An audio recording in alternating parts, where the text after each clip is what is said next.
All right. Good evening, everybody out there, Facebook, YouTube, and podcast listeners. I'm Chris from the Common Grounds podcast from Roasters Marketplace.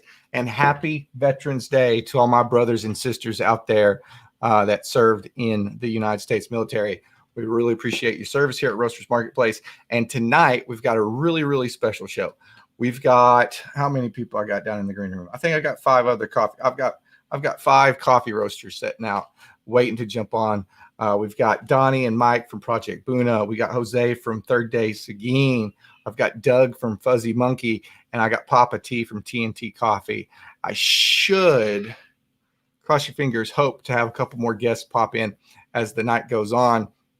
If you're watching out there, let me know in the chat where you're coming in from, where you're watching from, and if you're first time watching the show on Facebook or YouTube, well, on YouTube, go ahead, hit that subscribe, hit the bell.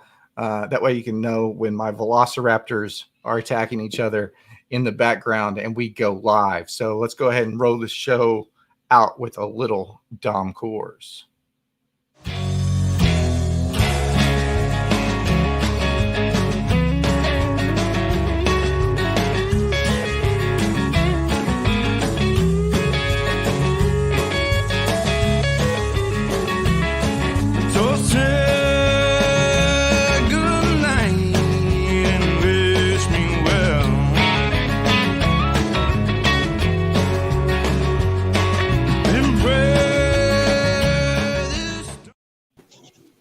All right. Good evening.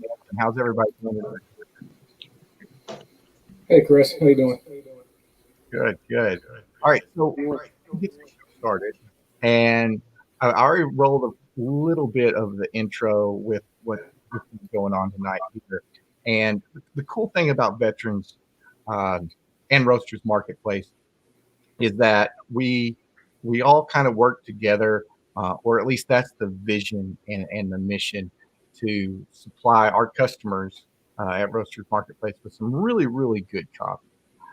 And one of the tenets of the Common Grounds podcast and the show and the Meet Your Roaster series is to kind of make those connections between other roasters and the consumers, or roasters and each other, because what we're dealing with in Virginia or in Texas or in Pennsylvania on a business side of the house is kind of the same. It's the same premise. It's the same product when it all comes down to it. And that's one of the things that we're going to talk about tonight is kind of the business aspect of coffee roasting, as well as what it means to be a veteran and a coffee roaster, or an active duty person and a coffee roaster. And so tonight we're going to share our love of coffee and our love of the country. And we're going to tell a little bit of stories and where we're from. And so I'm just going to go ahead and start off on my left over here with Papa T. Go ahead and tell us a little bit about yourself, a little about your service, and where you're from. All right. Going to start with me. Hey, so Papa T from TNT Coffee Roasters. My name is Troy, actually. My wife's name is Tammy, and that's where we came up with Papa T and Mama T. So we fell in love with coffee when we were dating many moons ago, a little over 24 years ago. And that's where we did all our dating, was in coffee houses. And then we soon discovered how much love was put into coffee and all the time and sweat that was put into preparation for that small little cup of coffee that we'd be drinking each night, hanging out. And so over time, we decided to try out the coffee house scene. And we did that in all places, Clinton, Iowa, and failed horribly. So we learned a lot about location. So we learned a lot of lessons the hard way, but we still had a love for coffee. And that's when I decided to come back into the service. I had already been in the service. I joined the Army back in 1990. Yeah, a few of you probably weren't even alive that are listening to this right now. But I joined in 1990. and went to active duty for a while and got out, and that's when I met my beautiful wife. And then fast forward to 2003, the failure of our coffee house, we decided to come back into the service and serve our country because there was a lot going on. And I thought if I could just save one of my friends from going back over to Iraq, then that would be worth it to me. And so that's why I came back in, because I was getting news from a lot of my friends that were going overseas time after time. And if anything, if I could prevent that from happening, that's what I wanted to do. And I came back in as an enlisted soldier. And then time gave me an opportunity to apply for officer candidate school. And I became an officer in the United States Army in 2007. I'm just now going to retire, though, praise the Lord. The 29th of November is my last day in active duty military.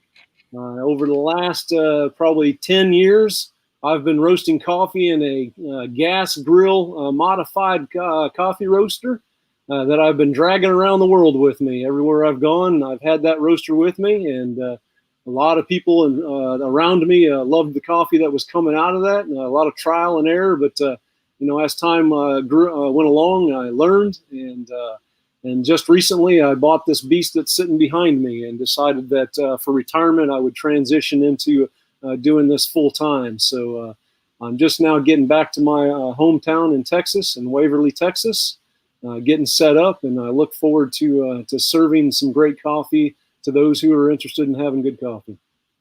I hope that answers all your questions.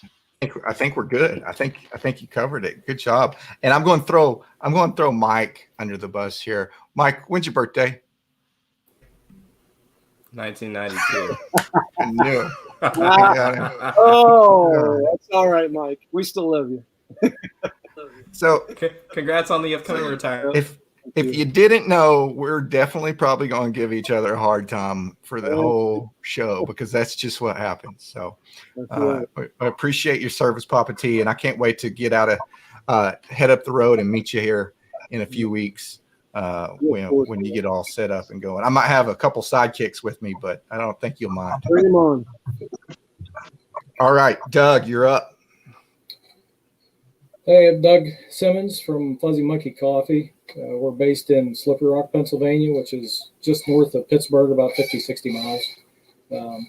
Congratulations, Papa T, on your upcoming retirement. That's awesome. I spent 10 years in the Air Force, from 89 to 99. And those entire 10 years, I never deployed overseas once. Spent first 4 years on the beaches of Florida, Fort Walton Beach, at Eglin Air Force Base at a test wing.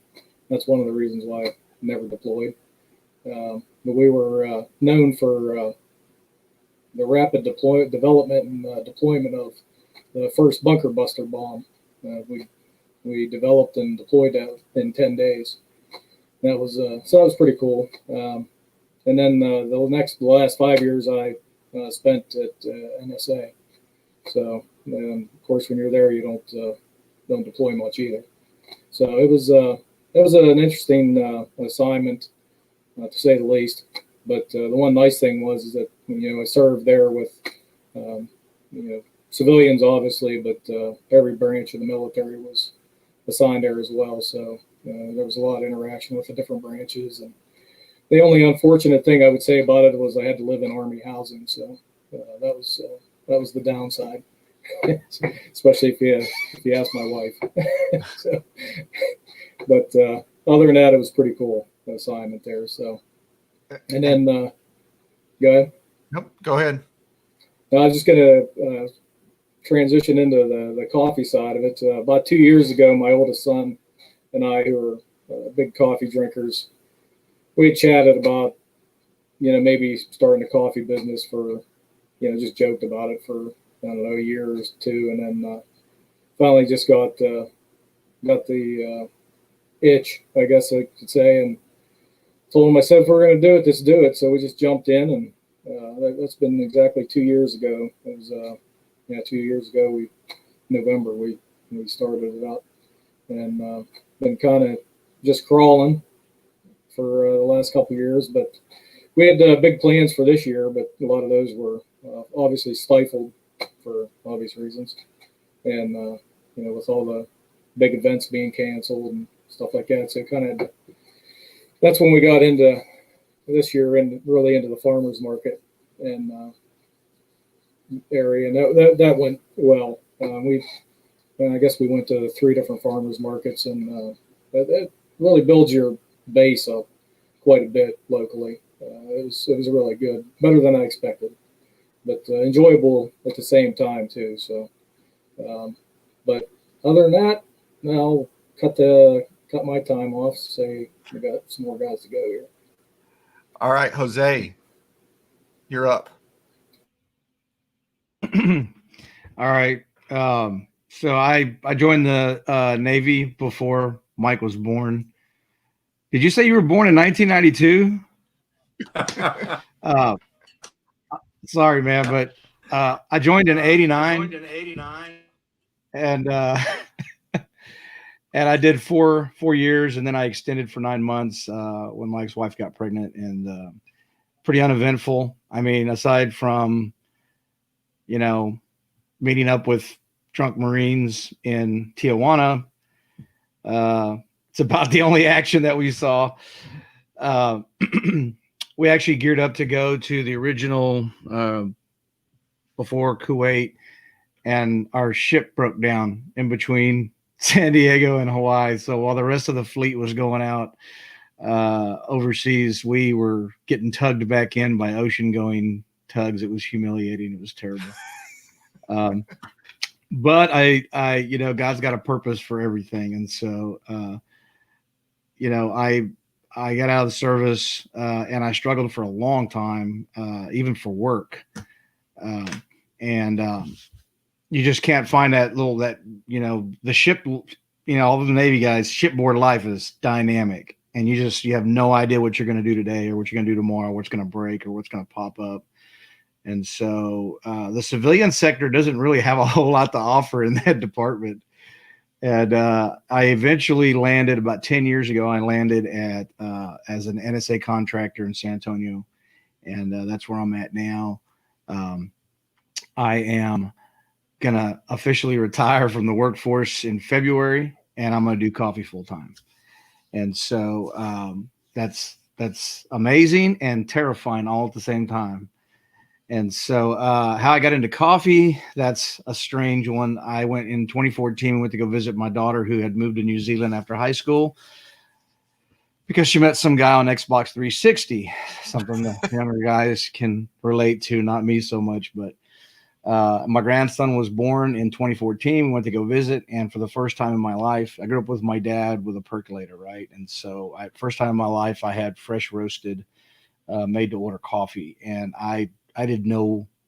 I said, there's no way this is coffee. What are we drinking in the States, right? And so we had an opportunity during the month that we were there to go to Australia for the weekend, and even just more amazing coffee. And so for about 2 years, I was buying coffee from my daughter. I'll send her money and she'd send me coffee. And then Dad passed away in 2016, and my mom wanted to go see all the places that he took pictures of when he was in the military in the 50s. And so we went to Italy and Greece. You could see people arguing on a street corner, ready to slash each other's throats. And then one guy said, "Cafe, cafe," and they run off to a coffee shop. And so it's like a whole culture, and again, the coffee's amazing, fresh roasted and made to order. And so when I got home, I couldn't find the coffee, right? I couldn't find anything, that matched that. And so a friend of ours from church, she said, "JR, why don't you just roast your own?" I'm like, "What? Do what? Roast my own? How am I going to roast my own beans?" And so she gave me this little countertop electric eye roast that did 4 ounces. And the coffee was still okay. And I was out grilling steaks one day over mesquite because I'm in South Texas, right? We use everything with mesquite. And I was like, man, you know what? I think that coffee beans might be a little bit better if I roast them over mesquite. So I bought this thing from Amazon in a rotisserie, and I made some coffee over open flame on mesquite. And it was, I loved it. I thought it was amazing. And so I have this monster 36-inch diameter offset smoker pit. And I was doing 4 ounces at a time. And I thought, And so we welded up a basket that could do 8 pounds. And I bought a special motor from someplace in Minnesota and hooked up the electronics. And next thing you know, I'm roasting coffee 8 pounds at a time over mesquite, smoking it really. And then I had to add propane, and was having a lot of trouble. Ashley Williams, I reached out to him because I was buying raw coffee from him with Legacy Farms. And that dude is amazing. He's like, man, whatever you need, I'll help you. And so he started mentoring me with the coffee. And when I was having trouble roasting, I could call him and say, hey, what am I doing wrong? And he would help me along, even with the rig that I had. And so a couple of months ago, I just really blessed to go buy a commercial roaster from a custom made one from U.S. Roasters Corp in Oklahoma. And Dan Jolliffe over there, and they custom built that thing for me so I could still use mesquite over the propane. And I was worried about the jump from a barbecue pit to a commercial roaster. I didn't know how my beans were the flavor was, the flavor profile did change pretty drastically, but for the better. And so, and that's where we're at today. We're peddling coffee, out of a brand new roaster, and the feedback I'm getting has just been really, really positive. So that's where I'm at. We've got a bunch of Legacy Farms. Ashley's actually watching right now on Facebook. Brian Beard from Brothers Coffee, I believe in Georgia. I talked to Brian a couple days ago. He's watching as well on Facebook, and we'll just go. I'm glad that you're on the show. I'm glad you're on board, JR. We've talked a couple times, and you just got up on the website here a few weeks ago, and welcome aboard. And it's going to be a fun ride for sure. All right, Mike, you're up. Well, you guys already know one thing about me, at least. So I went to the Naval Academy. I graduated from there in 14. I went to my first ship out in Japan, in Yokosuka. Did 2 years there on a destroyer, and then wanted to stay abroad, but I wanted to see something new. So I elected for orders to row to Spain, got on a destroyer there named the Donald Cook. I was the fire control officer there, and Donnie was the EMO, so we're in the same department. That's where we met. And since I'm going first, Donnie, I get to tell the story. But we were on this ship out in Spain, getting underway all the time, and we had different experiences with coffee, and I started drinking it in college, and my friends would say that my cup of coffee was heavier than theirs because of all the stuff I was putting in it. So the coffee creamer and the sugar and the syrup and the milk all at the same time. So I wasn't drinking any coffee black or any nice coffee. But my wife and I, similar to some of your stories, my wife and I always like to check out the coffee scene when we would travel to a new place and find like the local coffee shops, the non-chain ones. And so started to get some familiarity and really get into coffee. But it was on that ship. It was on Donald Cook. Donnie and I were there, and he came up with this idea to form a buyers club in the wardroom on the ship. And so we took the list of the top 100 roasters in the country back in the States. And everybody who joined the club ordered coffee online from one or two of them and had it shipped out to us. And then we pooled it all together in the wardroom. So we had this cabinet that we locked from the Seppo, and it had like thousands of dollars worth of coffee in it at any given point. And we also got French presses and a Chemex and a burr grinder and a gooseneck kettle and aero presses and all sorts of gear. And it was just a very social thing. It was a lot of fun for us to get together and try a new coffee or try a new brewing method. So it was a great thing just for us as a group. But Donnie and I really started getting into coffee then. And I remember crystal clear being in his office on the ship one day, and he said, where are you going after this? What are you doing next? And we kind of casually tossed out the idea that it'd be fun to do a business at some point. Well, fast forward about a year and a half. Donnie's gotten to DC on shore duty. I came a few months after him. And so I'm working on a staff job. I'm still in the Navy for another year and some, and I'm working on a staff job out in Arlington. And we got together for a beer one night. And he said, we both kind of have the itch to start a company, to kind of learn by doing, just jump into the business world. And coffee makes sense. It's a passion area of ours. It's something we've built up a lot of knowledge in already. So from that night, we spent 6 months, just a couple days short of 6 months. We would meet in the evenings. We would kick around different ideas for a business. No. Did we lose somebody? Did we lose Mike? Mike, you're still good. I have notoriously bad internet. You're good. Oh. All right, Donnie. Oh, he's back. I have notoriously bad internet. You're good, man. So anyway, 6 months later, Donnie and I started a business. That wraps up my story a little bit, a little bit more concise. And so, Donnie, I'll kick it over to you. Hey guys, I'm Donnie. So from Oregon originally, been in the Navy. I enlisted in the Navy in April of 2001, prior to the world being thrown into the 9/11 existence. I was an enlisted electronics technician for right at 12 years. And then I earned a commission as an LDO, commissioned in 2013. And this coming April, I will be going over my 20 years of service and will be eligible for retirement if I so choose to. But I'll probably stick around for a few more years. Mike pretty much hit the nail on the head as far as coffee, how I got into it. The only thing I could add is growing up in Oregon, I kind of got to witness a little bit of the genesis of like the tail end of second wave coffee and the genesis of third wave coffee. And so I always knew that it was something that was attractive to be a part of. And then just being here on shore duty, getting the opportunity to make that a reality, jumped at it. And here we are now. I'm driving to ports of entry and working with importers to pick up bags of green on Veterans Day. So yeah. Use that holiday for good use. Exactly. What else did you pick up today? Well, so we're doing these crowd-crafted coffee projects, and we have two cohorts that selected their coffees. And so I picked up 3 bags of a washed Vietnamese coffee from Novus Importers. It's a good coffee. And then I picked up 2 bags of Peruvian from Red Fox Importers. Awesome. That Vietnamese is really, really good. I've had it from 2 different roasters, and it is spectacular. Spectacular coffee. Good coffee.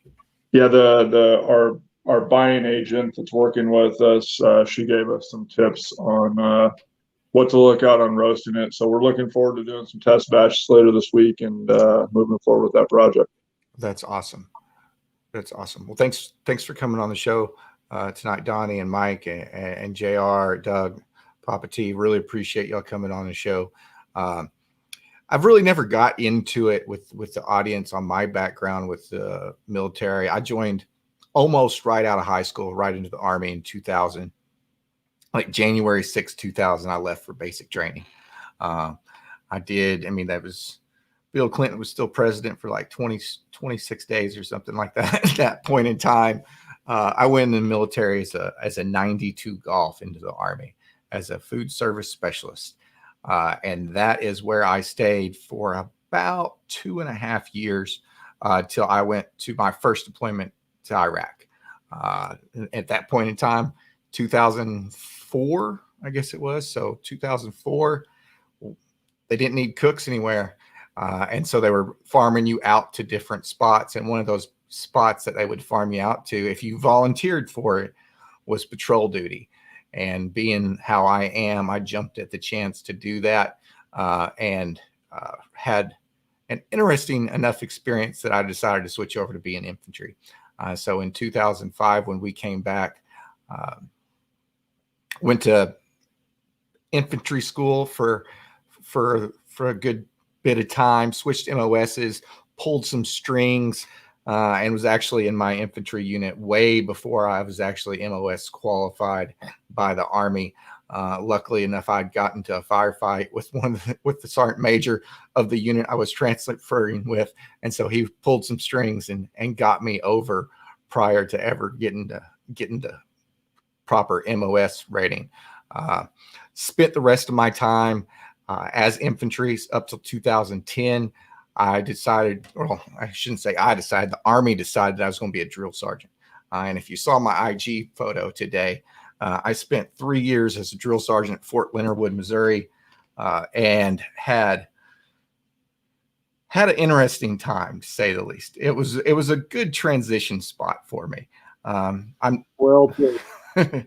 it was an interesting transition for sure. I spent 2 years on the trail, and then my third year I was basically a platoon sergeant for the med board platoon. So anybody that got injured, I ended up helping them get out of the military with all their bells and whistles. But over that 13 years almost I spent in the military, did 3 tours to Iraq, had many friends that I served with and still in contact with today. I've got lucky enough, I met my wife in 2006, which led me back to Texas. And now I'm here running Roasters Marketplace and the Common Grounds podcast and drinking some really, really, really good coffee. Before actually, I think 2005 or 2006 was when I first had my first fancy coffee, which was more like a milkshake, which was a white chocolate mocha from Green Beans on Fob Rustamaya in Iraq. So I don't even know if there was actually any coffee in that drink or not.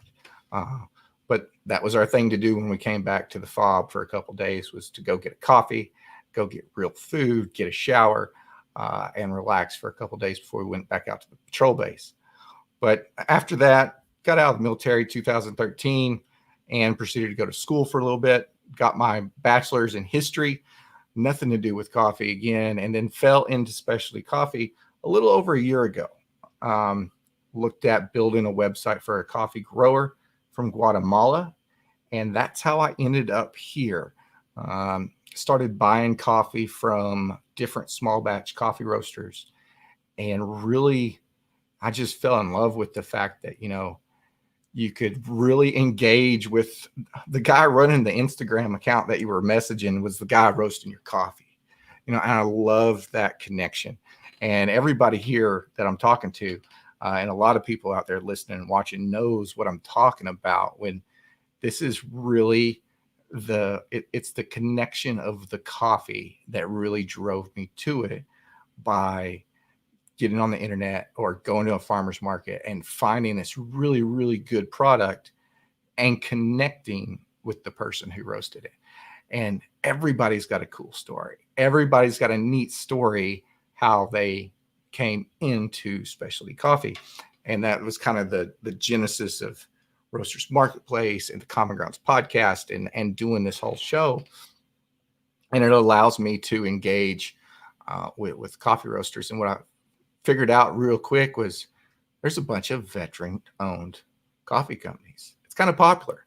That and religious affiliated coffee companies, which is JR, you've got one that meets both those qualifiers a little bit. And I'm always interested in the different ways that stuff is tied into stuff like that. But it's really cool to be able to. Who's your dog? What's her name, Donnie? His name is Oben. Oben. Well, welcome to the show. I think you're my first, the first pup that we've had live. So that's awesome. But that's kind of like the space that we're in, as veterans, we tend to like to connect with other veterans, or you're in a space where maybe you don't get to connect a lot with other veterans. And, I talked to Donnie, me and you text back a couple times a week, and me and Doug have some good conversations via text message as well on different things that we're doing with our business. And me and JR has been talking to each other for a while. Papa T's been busy, but it's just an interesting community when you get into it. And so that's the next topic that we're going to kind of look at here is, what do you see in roasting coffee and selling coffee that really brings some of that aspect of military life together. And all you got to do is raise your hand or go ahead and start talking if you got something. There we go, Donnie. Well, so Mike talked about our origin story, and really, like, what we learned was, I guess, coffee it's such a global commodity, but really when it comes down to it, it is about like community and being very social.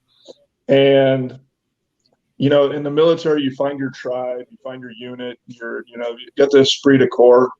And when you're able to connect with your customers at the local in-person level, you do start to build a little bit of that esprit de corps. But I guess the general public, the civilian world, may not understand what that concept is, so to speak, so directly.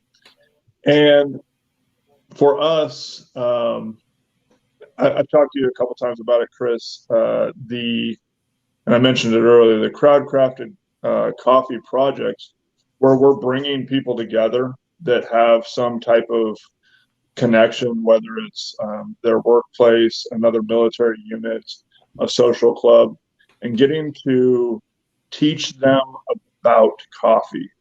One of the cohorts that we're working with, we get to introduce them to the importer's coffee manager, and we're going to do a Zoom call so that they can ask that person all about the farm and how they found that coffee and things they need to know about the producer or whatever. But my point in saying all that is we found a way to make this kind of bourgeois third wave coffee thing a lot more accessible. And when people dig into it, they really connect, and it kind of builds like a little tribe. And I think that's one of the things that we've been able to take from our coffee buyers club and try to spread that in the coffee community.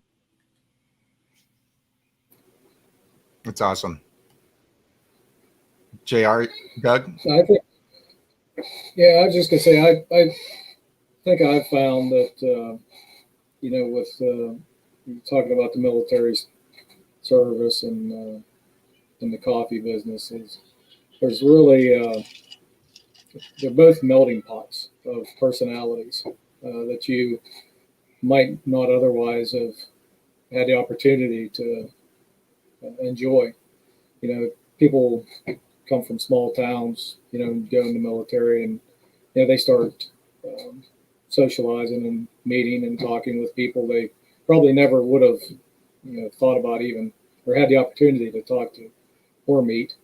And you kind of find the same thing in coffee, from my perspective anyways, especially being out at the farmers markets and the different events and stuff. The people that come up and are really into coffee, it's just such a melting pot of personalities. It's really, sometimes it's really comical sometimes, but the people you meet, but it's really, if you're a social person and you like talking to a variety of people and personalities, you can't beat it. It's been a lot of fun for Brandon and I, being out at these events and into farmers markets and stuff. So that's kind of how I see it. It's just both places are kind of a melting pot of personalities, and it's been fun.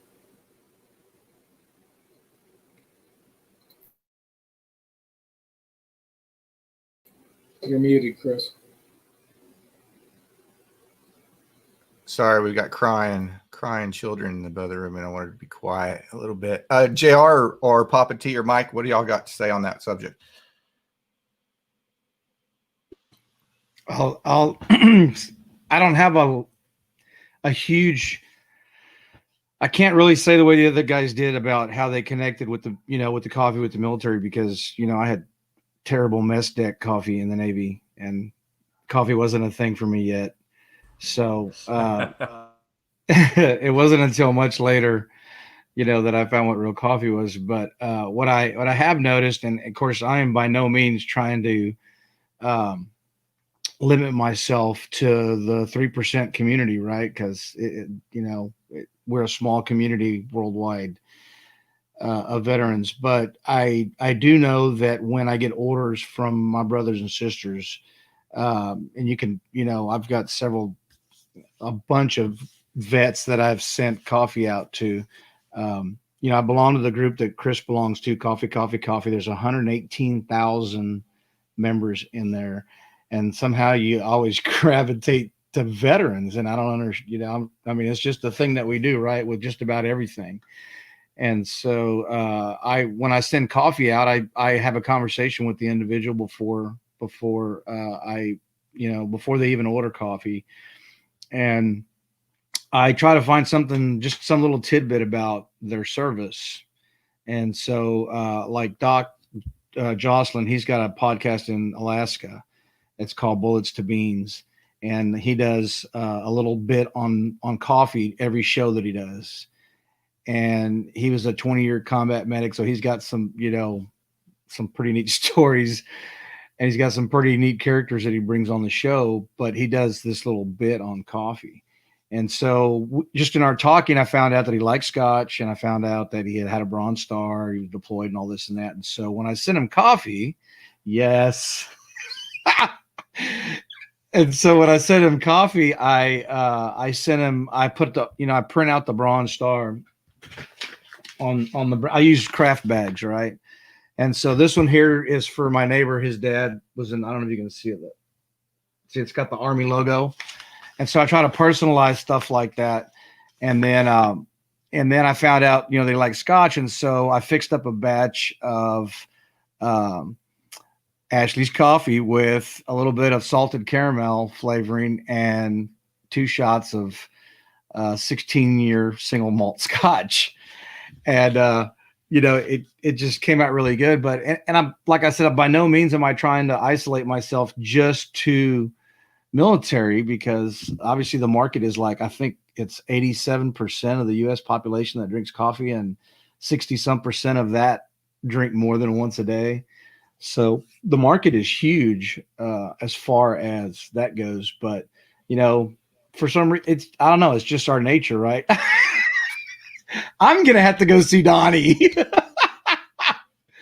Are you resting your beans in that cask? Yeah, so right now it's a secret project. It's on our hidden menu on our website. We're messing around with different barrel rested beans, and that's the real successful one. That's a rye and rum cask. My first attempt at doing whiskey with my coffee was not a good idea, because I soaked the raw beans in Scotch, and I had enough Scotch in there to drown the beans, and so they absorbed this Scotch for several days. And so I roasted it, and it was amazing. It smelled like, I was like, oh my God, this is the best coffee ever. I'm gonna make millions of dollars. And so my brother was deployed in Djibouti, and I didn't even think about it. I ground up some coffee, and I packaged it, and I shipped it off. And about 4 or 5 days later, I said, you know what? I'm going to try that coffee. And so I went and got a cup, and I was like, oh man, this is weird. And I was lightheaded. I didn't roast all the alcohol out of it. And so I was feverishly trying to get a hold of my brother, like, dude, do not drink that coffee before you go on patrol. Do not. And so fortunately, he reached out before he opened the bag, but that could have been disastrous. We'll have to link that sometime and talk about your method and share some tips, because we found a pretty good process. And if you're interested, it'd be fun to talk about it sometime. Absolutely, I love to share some mesquite coffee with you. Definitely. All right, Papa T, you got anything to add on this topic? I guess I'm the anomaly. I honestly, I'm not connected to too many veterans. Most of my customers are people that I've talked to, either at work at the Syracuse MEPS that I was at for 2 years, and they were all prior service, but civilians. And then all my customers here are actually people that I know through the congregation that I attend.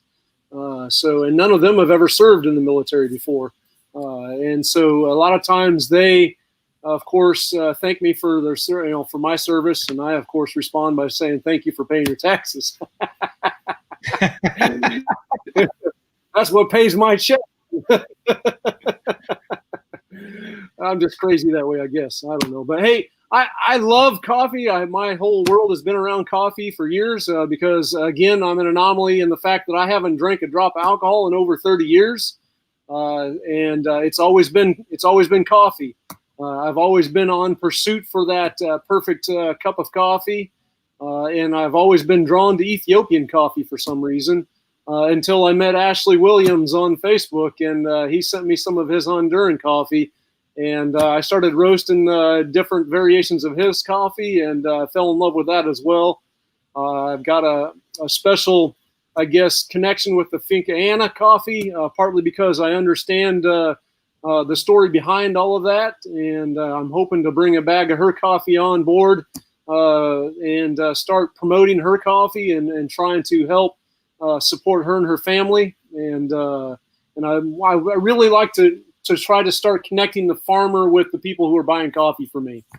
Because I think that's where all the sweat and tears are happen, is out there, picking those beans. And I can't imagine carrying a bag of beans to the mill and then, for some of them getting paid only a penny per pound. That just blows me away when Ashley was having a long conversation with me about this.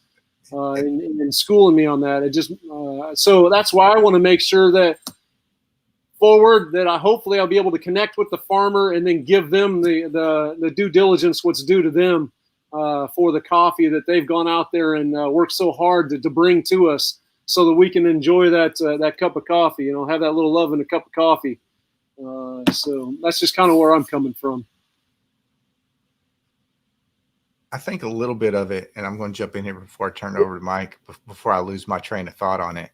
But you see, with being able to travel the world a little bit in the military and interact with different people that you would have never interacted with if I'd stayed in my hometown of 427 people, I would have never met anybody. Nope. I would not know a quarter of what I know now. And just being able to think about how, in the third world countries that I've been in, how the people live and function day to day, and the huge impact, the little things that we take totally for granted. And I'm going to have Joseph from Cafe Creole from Coffee Hunter Project on the show here in January. But he talks about how they were going to Haiti and handing out shoes to help people. And he walks around the corner and he sees a lady crying on the side of the street, and she's got a shoe stall. And you just destroyed her livelihood because we went in and we're like, oh, we're America. Here's just some shoes, and that it didn't help anybody out. And it's kind of the same way with coffee when it comes down to it in a lot of aspects, when people are looking for certain keywords on labels or where it's sourced at or processing method. And you're totally missing the point on some of these places that can't access that stuff. And so I guess I'll share this story. In 2007, 2008, I was in Baghdad. I was blessed with being able to be with the first of the 504th Parachute Infantry Regiment. And I was there serving, and I'm a human resource officer. All right. I'm a pencil pusher. And so I sit behind a desk most of the time, but the infantry guys are the ones that are out there walking the eggshells, and they're out there providing security for the Iraqi forces, trying to train them up to provide security for their own people. And while I was there, I made a commitment to go outside of my safe little haven, the wire as they called it, and go out there where the soldiers were at, and to go actually meet them and talk with them and find out if there was any administrative things that I could do to help them to bring back to my headquarters place, which is in a safe place in Baghdad. I was actually in Abi Nuwas district area. So while I was out there, I learned of us helping an all-girls school, which was on the Abi Nuwas district along the Euphrates River there. And it was not too far from the oldest cafe in Baghdad called the Baghdad Cafe. It was 7,000 years old, they claim. And we helped restore that as well. And we helped restore this all-girls school. But one of the things I wanted to share is that I was blessed with the opportunity to go with a couple semi-trucks to deliver school supplies to this all-girls school. And it was girls from 3, 4 years old, old enough to walk, to college-age girls at this school, broken down into different classrooms. And I took a pocket full of candy. That's all it was, just little pieces of candy. That's all it was, with me inside the schoolyard where all the little girls were having their playtime and so forth. And as I walked in, the director said something. Of course, it was in Arabic. I didn't understand what they were saying. But immediately those young girls quickly sat down at their chairs and the tables and sat there in order. And I asked if my translator to explain to them that I had candy I wanted to share, if it would be okay. And they agreed. And so I still get teared up when I think about it now. Just that one little piece of candy was something that they hadn't had, in such a long time. And so it was just amazing how much, how do I explain it? How they looked forward to just having that one little piece of candy that, didn't cost us, it cost me anything. And so from that point on, I've always tried to do everything, every purchase that I make, that I think through what I purchase, so that I make sure that whoever I'm purchasing it from is getting what's due to them, I guess. Because over in Iraq, those people want peace. They want to live a good life. That's what they desire, and we always hear about Iraqis and all these bombings and everything, and that was not what I was seeing over there. I worked with 2-star generals over there, and they wanted peace. They wanted to do what was right. And that's what I want to be a part of, even as a coffee roaster, is to do what's right to the coffee farmer out there who's working their butt off, trying to make a living, to support their family, and to make sure that they get what's coming to them for the hard work that they put towards bringing that cup of coffee to each of us. So I'm sorry I took over. You're good. No, that's what the show's about. We're connecting about a shared. Sorry. I've just made sure I leaned back so I didn't cry. We can't do that on live on air too much. No kidding. It's not that type of podcast. All right, so sitting here understand what I'm talking about. It's overseas. Anybody that's been overseas and been outside of our country, they understand. We have been blessed. This country is the world's greatest country. That's all I can say.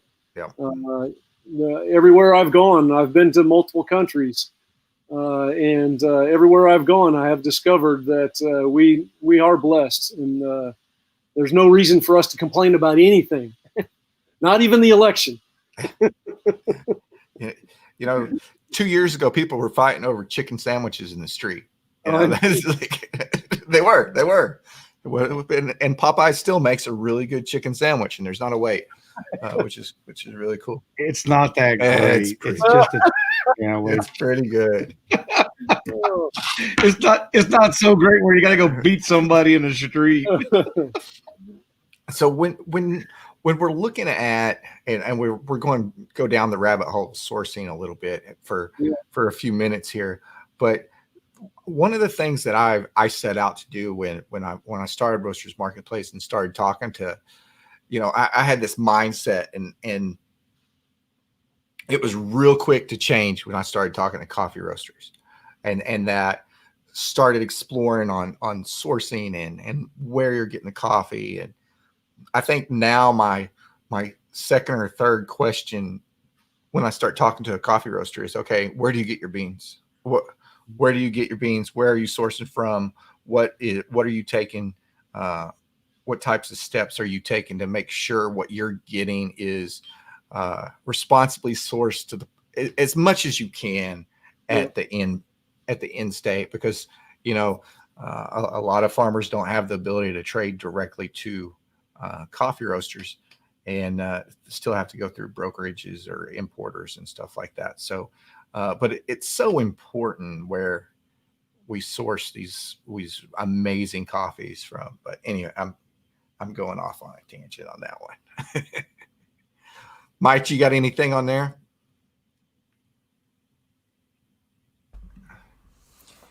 Yeah, I'll throw in. As long as I'm not frozen again. As long as I'm not frozen again. So when we kicked off our business, we had the benefit of incubating, of partnering with an established roaster in the city, and that just it was very monumental for us, allowing us to get off the ground and get to market quickly. And they just really had that collaborative community sense that we've all been talking about the last hour. And so they actually introduced us to a handful of importers that they use regularly, that we then built relationships with. And we've added a few other importers to that list that we work with. But that was super helpful to be able to start with a group of companies, a group of people in a network that really cared about all the things you're talking about, that had established reputations, that focus a lot on, produce a lot of educational content, honestly, and you can see the work that they're doing to improve the areas that they source from, that the work they're doing to educate the public and educate the industry so that we can make smart decisions. And that speaks volumes, among other things. And, we're excited to be able to work with them. And we still do, to one of your points, Chris, we still try to connect with the farmers and the producers when we can. There's a couple folks out in Ethiopia, for example, that we talk to fairly frequently. And that's always a blast. And that doesn't mean, we are always able to source from them directly. You often do have to still work through an importer, but if you still are able to build that relationship and know, what's going on with them and what's helpful and things like that, we found that to be really valuable. And we like to try and then pass that bit on to the customer as well, so they get a little bit of that experience.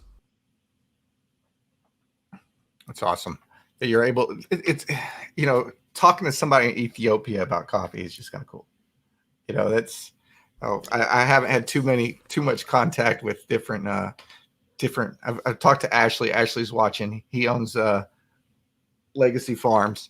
I've got their bag up tonight. Yep, Papa T's got his bag up on the wall.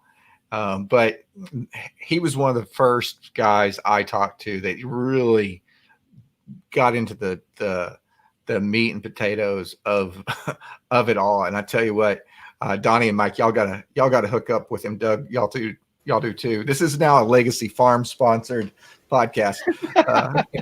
But y'all, the stories that guy has on the stuff that he's had to deal with to get his coffee to the States every year, every harvest is if you've never been outside the States, you won't believe it. But if you have, and you know how the third world works, you're like, yeah, why didn't I ever think that would happen? But let's liven the show up a little bit. I want to talk about best coffee that you've ever had. If you didn't have to roast it, Papa T. The best coffee that I've ever had that I didn't roast. You could have roasted it, but I'm just saying. Oh, that I roasted it? Either way.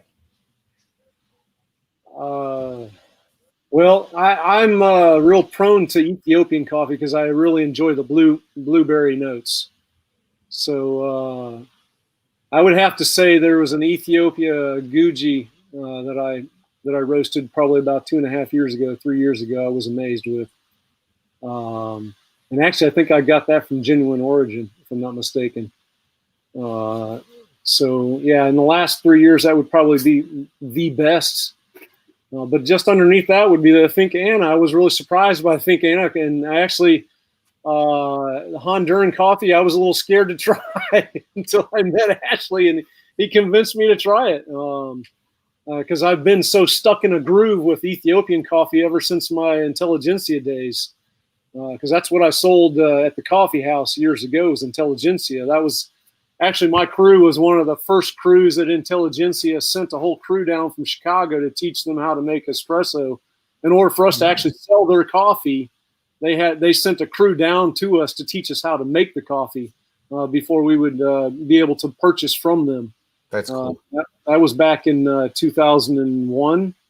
Yeah, it was 2001, 2001.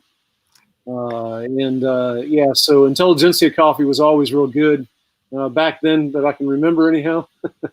But I would have to say the Ethiopian Guji was a really good coffee from a couple of years ago. Papa T, you said you're going to Houston Friday? I'm planning on it, yes. Okay, hit me up when you're either on your way down or on your way back.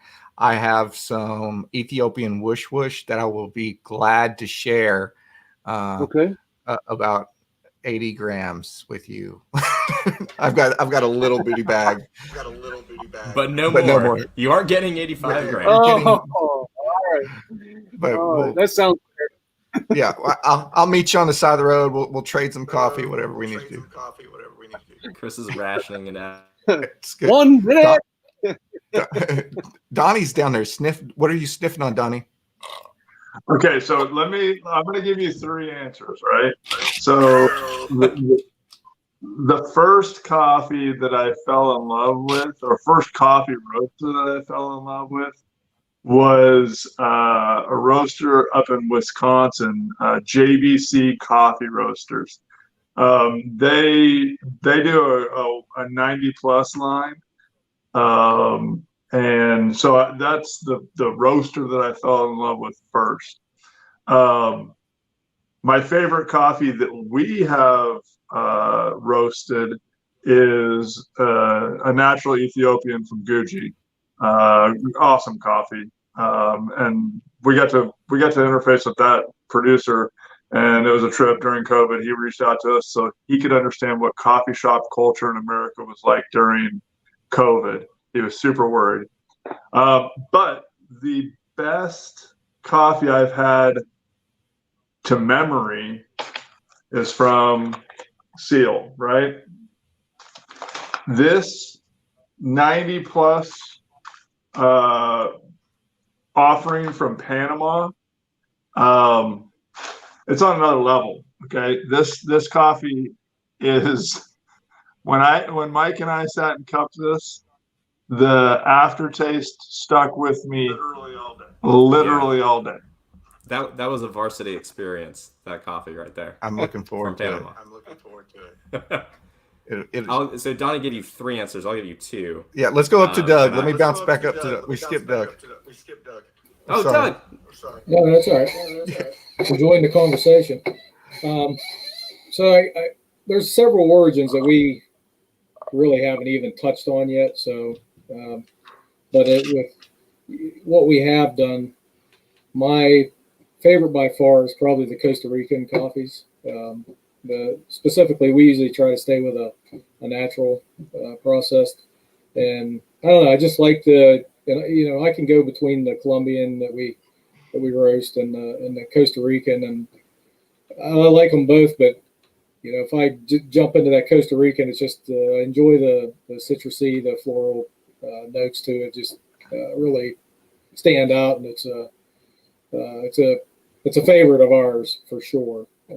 It's just something about I really haven't had I think we've had probably 3 different Costa Ricans that we roasted, and they've all been really good, but I kind of favor the natural processed Costa Rican that we have right now.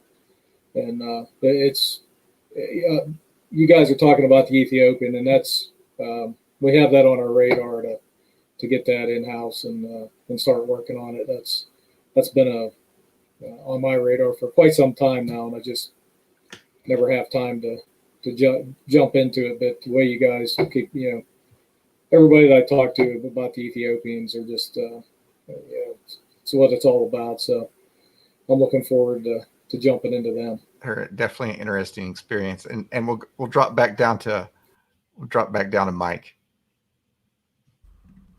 Yeah, no intentions to jump on Doug, and I love that you brought up some other origins, and you mentioned Colombia too. That's a favorite.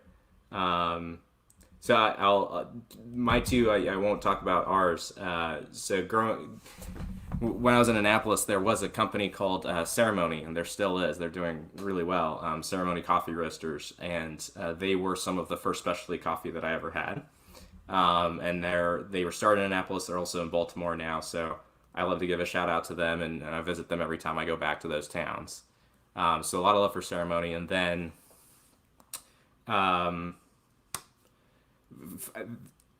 all sorts of origins for them. I definitely am with you on Colombia. I really love Peru. There have been one or two Peruvian coffees from Red Fox that we've had, and so like Donnie said, he just picked up 2 more bags of Peruvian coffee today, and so we're really excited to try that out. And when we talk to the importers of Red Fox, like they're really passionate about Peru's reputation and specialty. And apparently they've taken some hits in their coffee industry over time, but they're really passionate about kind of evangelizing on behalf of Peru, and I think they're spot on. They got something going. The second main story I have for you was, and I wanted to bring it up because it hits on this theme of people that we keep talking about. So when Donnie and I were starting up, so we were together on a ship called Donald Cook. The ship I was on before that was Mustin. And for a while there, I was working at CIC, and the sailors there are OSs, operation specialists. And there was a really junior one who hit me up on Facebook, and he said, I don't know if you ever knew this about me, but I'm from Puerto Rico, and like my extended family in Puerto Rico owned a bunch of coffee plantations. And so we started this whole conversation. I got to know him on a whole nother level, even though I hadn't seen him in several years. And as it just so happened, we have some close friends who live nearby who are going to Puerto Rico on vacation that same week. And they had gone into coffee because of us. And so we made the connection, and they went and visited this kid's grandfather's farm in Puerto Rico within a couple days. And he took them all over the plantation. Like, I'm pretty sure he took them out to lunch, gave them showed them a really good time. And our friends brought back a barrel. They actually put their coffee out in a sealed barrel. They brought back a barrel for me, and that was some really delicious stuff. And just a nice story about how surprising the connections can be. JR, what do you got? Ashley. So the first coffee I fell in love with was it's called Robert Harris, and it was in Hamilton, New Zealand. And sitting on a beach with black sand, on something that only God could paint. It was just the whole experience, and then Ashley's coffee is probably the second best cup of coffee, and I roasted it myself. I worked with it took me about 6 years to get from the little I roast to where we're at today in the commercial roaster. But I had to learn that too much mesquite smoke gives the coffee a bad taste, and not enough. It just tastes like everybody else's coffee. And so when I linked up with Ashley, and I was telling you earlier, that coffee group, it's got 118,000 people. And at the time I was praying for divine appointments because I didn't know which way I was going to take my coffee business. I didn't know it was going to be a business to do ministry on the back end, which is what it's for. But I was praying for divine appointments, and at the end of the day, I were working 12-hour rotating shifts. And so I got off of work one morning, and I was half asleep, and I got this message from some guy, and I'm like, who is that? I don't have any friends with him. I'm not going to look at it. And it just kept gnawing at me. And so I looked at it, and it was Ashley. Like 5 seconds later, hello from Honduras. And I'm like, what? And so started a conversation, started a relationship with Ashley, started talking to him, and got some coffee from him. And when right before I got the new roaster, I was still working on the barbecue pit. I got some of his Lempuria red honey process from lot 35, and it's probably the bag that you have behind you, Chris. I arguably the absolute best coffee that I've ever had in my life. And I'm not just because I roasted it, but the coffee beans were that good. And the flavors that came out of it. And it's just, and then when you add the story of what he's doing down there, how he's lifting these people up out of the gutter, literally, building them houses and giving them to them. And Papa T, I've got a bag of Anna's coffee on hold too, man. So I gotta get up there and get that. And I'm probably going to get a bag of the new lot 37 too, because his coffee is just that amazing. Donnie, Mike, you guys need to get on board with that guy. I mean, it doesn't get any more direct than that. Ashley owns the farm and he's employing these people. And so, that was by far the best coffee that I've ever had was a cup of the Lempira honey roast, red honey process from Ashley's farm. I should have scheduled him on the show for next week. That way we could have just rolled right into the show for him. And Papa T's got Legacy Farms apron on right now. That's awesome. Yeah. I'm really torn on the coffee because I don't know how many coffees I have right now in the house. It's just a ridiculous amount. Probably the only people with more coffee is a coffee roaster. And this morning I had got a bag from Tim over Evansville. I'm subscribed to his Safari selection, and it's a Ethiopian. I think it's not a Gucci. I got to go look at the bag, but and I'm just now getting into espresso, and I'm just playing with that, and so my journey is coming like full circle here, and I pulled a shot this morning, and I'd let that bag rest for a week. I was like, I'm not going to try it too soon. I'm going to let it rest. And I pulled a shot. I was like, okay, cool. Sipped the shot, really good. Finished off my Americano. That was definitely the best cup of coffee I had today. I went and pulled another one right after that. It's phenomenal. Ciel, her coffee, Jen Stone's coffee that I had here last week, and I still got some Wish Wish. It's on a whole different level. I don't think I could drink it every day. It's just there's just so much complexity to it and going on. But I would definitely take some of Ashley's red honey and drink that every day. Or Doug, you probably have got the record for by volume, the most coffee I've bought from one roaster. When Doug was when you were sending me 5-pound bags every 3 weeks, it was, we were drinking a lot of coffee then, but really good. And I tend to say it, and I like to say it, and I like to say my favorite cup is one I haven't had yet. And I love trying new coffee, and I love sharing coffee, and I love sharing everybody's story. And I'm going to use that as an exit tonight, since my wife's now had the children for over an hour and a half by herself, and hopefully we're still on speaking terms when I get done with the show. But first off, I want to thank all y'all for taking your time tonight to join us here and share our stories with everybody out there. I want to thank y'all each for your service, and I want to thank y'all for being a part of what we're building here at Roasters Marketplace and the Common Ground podcast. So, gentlemen, I really, really appreciate it. Don't go anywhere. I'm going to sign off and hit y'all all back in the green room real quick. So just say bye to everybody, and I'll drop y'all out. See you. Thanks, Chris. See ya. Thanks. Happy Veterans Day. Thank you, guys. Here we go. It takes a lot of time to get everybody out of the room now. That's a lot of people. All right, everybody. Thanks for tuning in. Thanks for listening down the road. We'll definitely be following this show up with some interviews. We got another show next week, 2 more in November. Then we're taking a week off for Thanksgiving, and then we've got a couple shows lined up for December. But I just want to thank everybody out there that's listening to the podcast, watched on YouTube, and watching us on Facebook. I really appreciate it.